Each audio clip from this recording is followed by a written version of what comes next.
Programme में जिक्र crypto currency का, जिसका आज पाकिस्तान में बहुत जिक्र हो रहा है और ये बड़ा एक बज़ वर्ड बना हुआ है। इसको लॉन्च किए जाने के हवाले से दावे किए जा रहे हैं। पाकिस्तान में हालिया दिनों में के दौरान क्रिप्टो काउंसिल को लॉन्च किया गया है और इसको क्रिप्टो करेंसी के हवाले से मुख्तलिफ रेगुलेशंस बनाने का टास्क दिया गया है।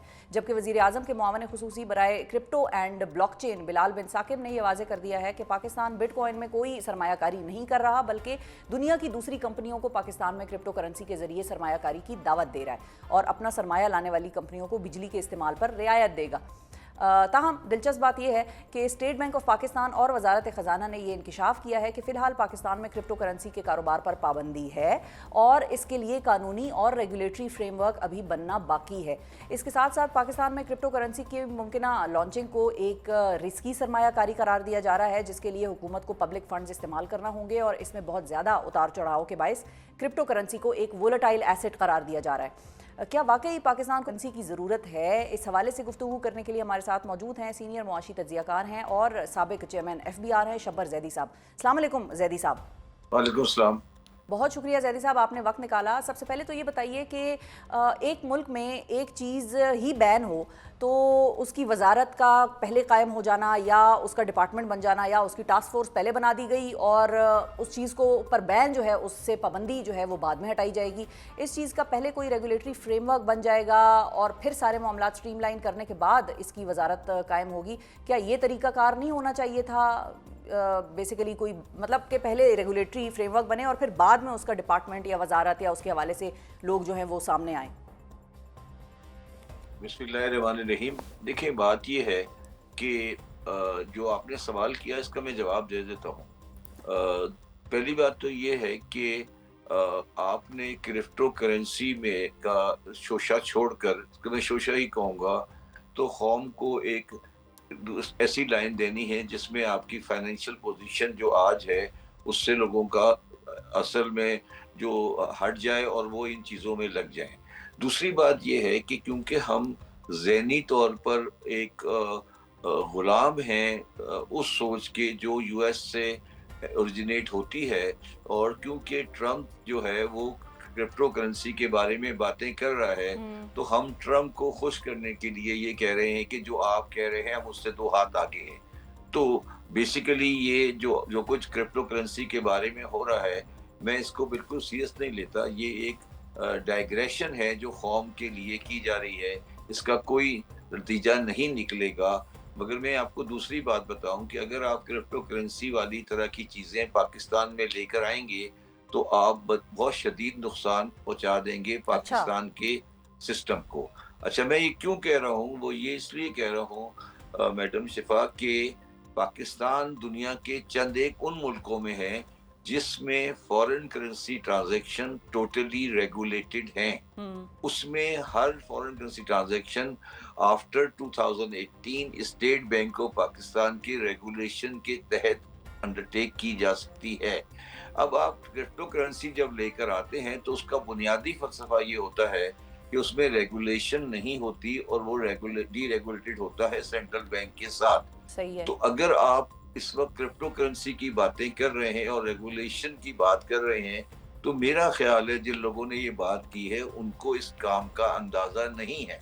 इसीलिए अगर आप देखें, जो पाकिस्तान के पढ़े लिखे लोग हैं, पढ़े लिखे मीन जो रेस्पॉन्सिबल लोग हैं, एक सेक्रेटरी फाइनेंस बोसाल साहब और एक स्टेट बैंक का जो रिप्रेजेंटेटिव है जो कि एक्चुअली गैर सियासी लोग हैं, उन्होंने बड़ा कैटेगोरिकली कहा है कि ये चीज पाकिस्तान में इलीगल है, हमारा कोई इस किस्म का इरादा नहीं है। ये स्टेटमेंट है सेक्रेटरी फाइनेंस की जो उन्होंने नेशनल असेंबली की फाइनेंस कमेटी में कल या परसों दी सही है। ठीक, अदी साहब ये भी बताइए कि एक ऐसा मुल्क जो कि पहले ही IMF प्रोग्राम पर चल रहा हो, उसको क्या IMF क्रिप्टो करेंसी की तरफ जाने की इजाज़त देगी अगर गवर्नमेंट ये फैसला कर लेती है बाकायदा तौर पे कि पाकिस्तान जो है वो क्रिप्टो करेंसी में सरमायाकारी करने वाली कंपनियों को बिजली के इस्तेमाल में रियायत देने का मंसूबा और ये सारी चीज़ें, तो IMF को एतराज़ होगा इस पर या IMF वाकई इजाज़त दे देगी पाकिस्तान को? देखिए, IMF पाकिस्तान को क्रिप्टो करेंसी की इजाजत दे देगा अगर उसमें ये कंडीशन होगी कि आपका इनवर्ट फ्लो होगा, आउटवर्ड फ्लो नहीं होगा। अच्छा, मेरी गुजारिश समझ रही हैं आप? जी।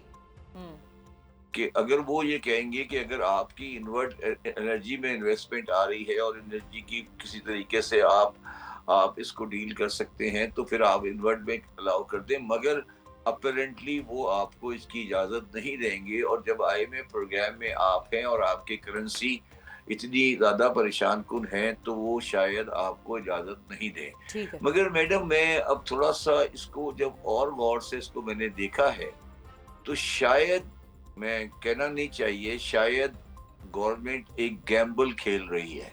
अच्छा। वो गैम्बल ये है कि क्रिप्टो करेंसी के को लाकर या उसका हवा खड़ा कर कर या ये कहकर कि हम क्रिप्टो करेंसी का रिजर्व बिल्टअप कर रहे हैं, वो शायद पाकिस्तान की रियल इकोनॉमिक पोजीशन जो है as far the foreign currency is concern, उसको डिस्गाइज या कैमोफ्लेज करने का इरादा रखती है। मगर मैं as a pure Pakistani, as a conservative prudent Pakistani professional ये कहता हूँ कि ये जुआ नहीं खेलना अच्छा। चाहिए। ठीक है। अच्छा, लेकिन वैसे तो कहा यह भी जा रहा है कि अगर पाकिस्तान में क्रिप्टो करेंसी लॉन्च हुई तो उसके लिए सरकारी और पब्लिक फंड्स इस्तेमाल करना होंगे, जो कि एक बहुत बड़ा रिस्क हो सकता है। क्या वाकई ही ऐसा है कि उसके लिए पब्लिक फंड्स चाहिए होंगे और पब्लिक फंड्स इस्तेमाल करने होंगे? नहीं, मैंने कहा ना कि पाकिस्तान तो इस चीज के लिए बिल्कुल तैयार नहीं है। मैं सिर्फ आपको एक बात कहने को बता देता हूँ, आप दुनिया में सिर्फ एक कंट्री है जिसका नाम है एल सल्वाडोर, जो कि शायद कोकीन की स्मगलिंग और इस चीजों में बहुत ज्यादा तक आगे तक कभी जाता रहा है।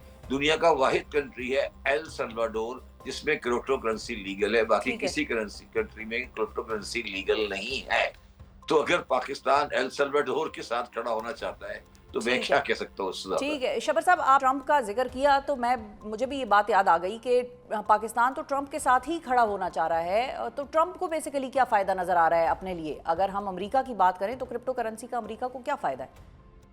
ये मेरी बात सुने, ट्रंप और अमेरिका की फाइनेंशियल सिस्टम दो अलग अलग चीजें हैं।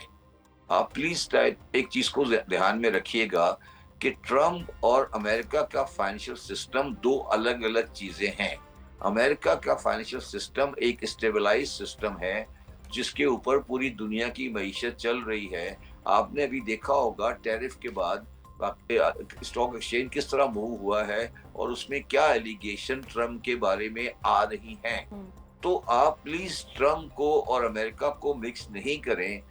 जितनी भी पॉलिसी ट्रंप ने आने के बाद, जब से ट्रंप पावर में आए हैं, सियासी as well as financial policy उनकी तमाम बैकफायर किया है उनको, और कोई चीज में वो अभी तक कामयाब नहीं हो सके हैं क्योंकि अमेरिकन की जो सिस्टम है वो उनके सिस्टम के साथ जेल नहीं हो रही अच्छा। है और वो निहायत नाकामी का सामना कर रहे हैं अपनी हर चीज के अंदर जो उन्होंने पिछले 3-4 महीने में की है।